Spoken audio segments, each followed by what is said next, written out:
ازيكم يا اخواتي عاملين ايه؟ وبنكمل قصة الامير سيو والبنت اليتيمة انا، وبنفتكر اللي فات. وقالت يا سيد سيو عايز اسألك سؤال، انت بتكرهني؟ فقال لها طبعا. فقالت له هو انا مثيرة للاشمئزاز بالنسبة ليك؟ فقال لها اكيد. فقالت له ليه؟ فقال لها عشان اسمك مرتبط باسم ايفردين. فقالت له يعني لو انا مش من ايفردين هتكون لطيف معايا؟ فسكت شوية. فقالت له كل دي مجرد اعذار، مش انا اللي بتكرهني، انت بتكره الحقيقة ان الامبراطور والكونت هما اللي خلوني عروستك. انت مجرد جبان وقاتل وحقير ومثير للاشمئزاز، انت اللي قتلت سيرجي. وساعتها لاحظ سيو انها ماسكه قميص سيرجي في ايديها، وكملت وقالت له وقتلتني انا كمان، وانا على قيد الحياه. انا ليه بمر بكل ده؟ انت لازم تشارك المصير ده معايا. هتقع في الحب وبعد كده هخلص على حبيبتك باي طريقه. اتمنى انك تحب. مش بيقولوا كل ما العوائق زادت كل ما الحب بقى اقوى؟ انا كنت في الحال ده لما عمي صرخ في وشي، ولما الناس كانت بتتكلم عليا وحش. ساعتها حبي لسيرجي كبر لأعمق الحدود. عشان كده انا متأكدة انك هتحس نفس الاحساس، فارجوك ادخل في علاقة حب، وساعتها هكون العقبة الوحيدة اللي في طريقك بمجرد انك تحب.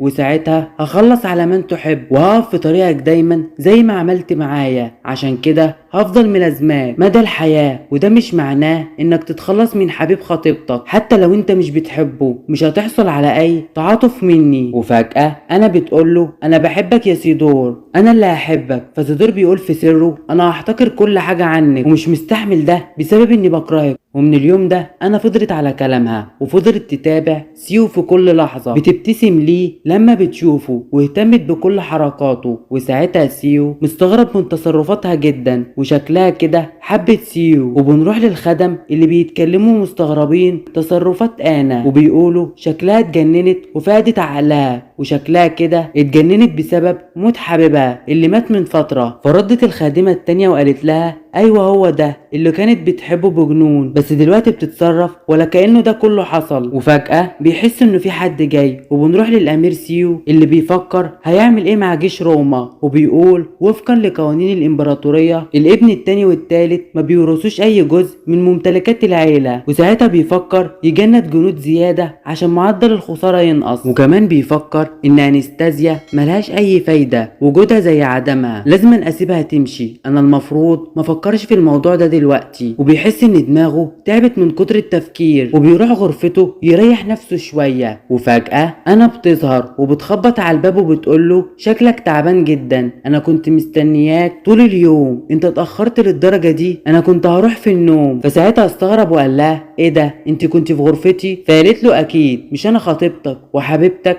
حاول تتفهم مشاعري. فالامير بيقول ازاي بتقول كلام ما تشعرش بيه؟ ده انت ممثلة رقم واحد في الامبراطورية بمهاراتك دي. وفجأة بتقرب منه وبتقوله ايه اللي مضايقك بس؟ وسيو بيقول في سره انا مش عارفه اتعامل مع البنت دي. وبتقرب منه وبتقوله سيو انا بحبك. وبيتفاجئ جدا من اللي بتعمله، فبيخرجها بره وبيقول انا تعبان شويه هنام. وبتفضل تخبط عليه وبتقوله افتح ارجوك. وبعد فتره تلقت انا دعوه للقرى الامبراطوريه للسنه دي، واخر مره راحتها راست مع سيرجي. فانا بتقول مع نفسها عن سيو انا هدوقك درس عمرك ما هتحس بيه بعد كده، لو ده اللي هيخليني اشوفك حزين انا مستعدة اعمل اي حاجة. انا مش هاممني لو الغضب عماني وقتلني، اهم حاجة اخد بطاري وهكون معاك مرة اخرى يا سيرجي، انا مفتقدك جدا. وساعتها بتيجي الخادمة فقالت لها انا ايه اللي حصل؟ الامير وافق ولا لا اني احضر معاه العشاء؟ فقالت لها الخادمة لا، رفض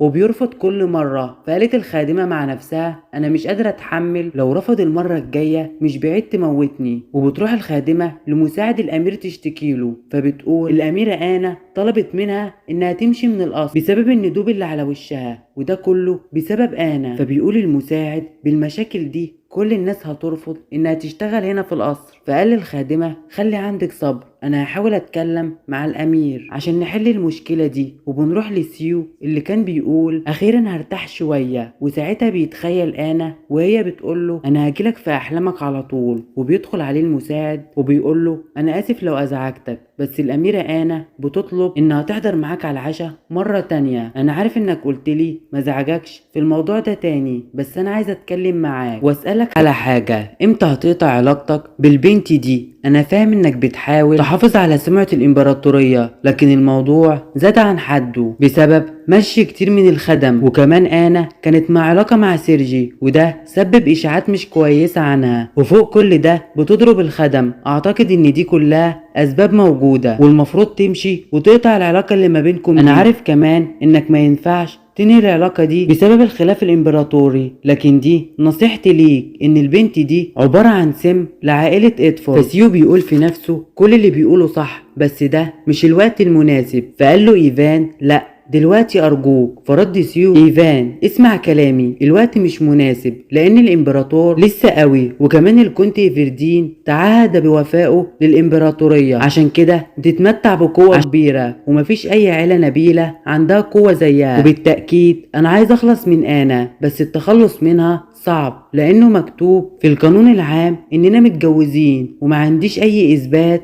اني مجرد خطيبها فقط. فرد عليه ايفان قال له ما عندكش غير حل واحد، هو انك تخلص عليها تماما. فرد الامير وقال له لا، لازم يكون في خطة تانية. وبعدين قال له سيبني دلوقتي. وبعد كده قال له استنى، قول للخدم يحضروا العشاء. كده هيحضر العشاء مع البنت دي. وهنا بتيجي انا وبتفضل تضايق في الخدم وتهينهم، وبتطلب من واحدة منهم تيجي تسرح لها شعرها، وبتقول لها عايزاك تطلعيني باحسن شكل عشان هحضر العشاء مع الامير سيو. وفجأة بتحس انا ان الخادمة عينيها تشبه والدتها، فقالت لها اسمك ايه؟ فقالت لها الخادمة اسمي إلي سميث. فقالت لها ده اسمك الحقيقي ولا ليكي لقب؟ فقالت لها والدي هو بارونيت. فقالت لها ليه بتشتغل الخادمة؟ انت محتاجة فلوس؟ فقالت لها الخادمة لا، انا عندي اخوات كتير بس كل واحد بيعتني بنفسه. فانا قالت لها من بكرة هتكوني مساعدتي الخاصة. وبنروح للأمير وبيفكر ازاي يتعامل معاها، وبيقول انا لازم اتجاهل تصرفاتها، انا هبذل جهدي عشان احس انها مش موجودة. وجي وقت العشاء وبيقول سيو بقالنا كتير ما قعدناش سوا. فقالت له انا انت دايما مشغول يا سيدي، انت وقعت في حب امرأة تانية ولا ايه؟ عشان كده انت بتتجاهلني. بس انا بحبك يا سيو، وده مش عاد، بس لازم تحس بيا زي ما انا حسيت بيه. فرد وقال لها انا مزاجي مش كويس دلوقتي. فقالت له انت دايما كده ناسيني، بس كلامك مش مهم، انا لسه خطيبتك. وسيو بيكون خلاص هيتجنن من طريقتها المجنونة، وساعتها بتقرب منه كمان وكمان بطريقتها دي. وفجأة بتقوله انا اسفة شكلي النهاردة مش كويسة، وبتسيبه وبتمشي. وساعتها بيجي ايفان وسيو بيقوله عرفت حاجة عن الكونت ايفردين؟ فقال له انا فضلت ادور كتير على دليل لكن ما لقيتش حاجة، بس في اشاعة انه بيتعامل مع المخدرات اللي هي الادوية. وبعد فترة بيوصل سيو وانا لحفلة ما، وبيقول سيو في باله البنت دي هتختفي مع الوقت، لكن انا ليه مش مبسوط. وساعتها بيكملوا رقصه وبتقوله انا بحبك يا سيو. فبيقول سيو طريقتها خادعة جدا، فبتقوله انا اسفة حاسة اني في حالة سيئة، هروح للبلكونة اشم شوية هوا واجيلك تاني. وفجأة بيظهر واحد من وراه وبيقوله لم اراك منذ زمن يا سيد سيو.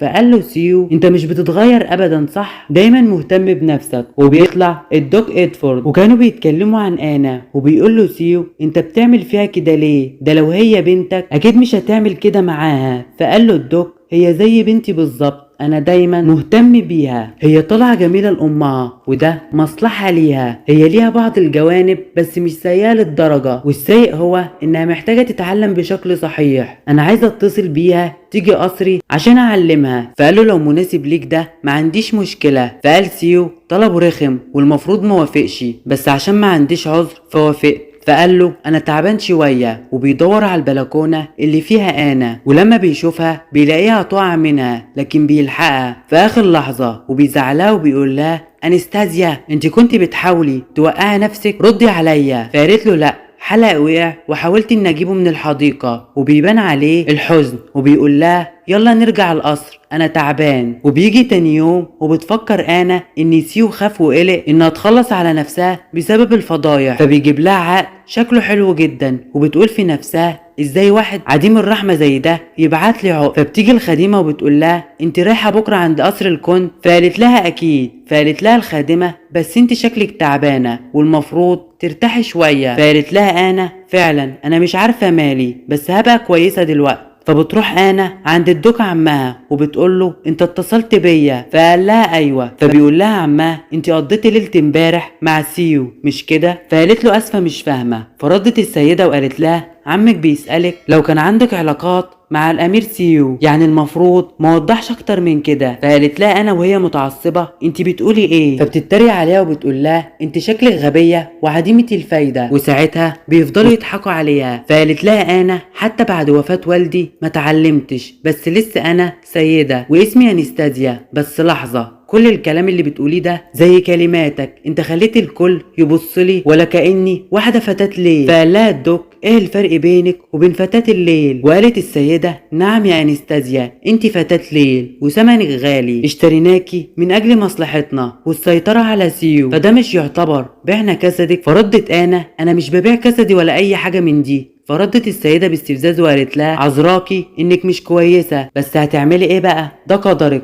فقالت لها انا الوحيد اللي وقف معايا هو سيرجي ومحدش وقف معايا منكم. فقال لها عمها باستفزاز الناس كلها بتتحدث عن سيرجي معاكي. فقالت له انا خد بالك من كلامك كويس، في حدود. فقال لها انت ازاي بتتجرأي وتقولي لي كده؟ انا هعرفك ازاي تتكلمي معايا. وبينادي على الخدم وبيخلوها من غير ملابس خالص وبتقول له انت لست بشري. وساعتها بيعذبها وبعدها بترجع انا على الاصل. والخادمه بتقول لها انت كويسه يا سيدتي؟ فقالت لها انا بخير. وبتخش غرفتها وبتغير هدومها. وفجاه الخادمه بتتصدم من شكل ظهر انا اللي بيكون كله جروح بسبب عذاب عمها. فقالت لها الخادمه ايه الجروح دي يا سيدتي؟ فقالت لها اخرجي بره. فالخادمه قالت لها ازاي اخرج والجروح دي على جسدك؟ وفجاه بتتصدم انا وبتحس ان الخادمه دي بتتكلم زي امها لما بتغضب. انا حاسه اني خلاص هبكي. وبكده بيكون انتهى الفصل الثالث. ولو عجبك الفيديو ما تنساش تعمل لايك وتشترك في القناه وتفعل زر الجرس عشان يوصلك كل جديد. سلام.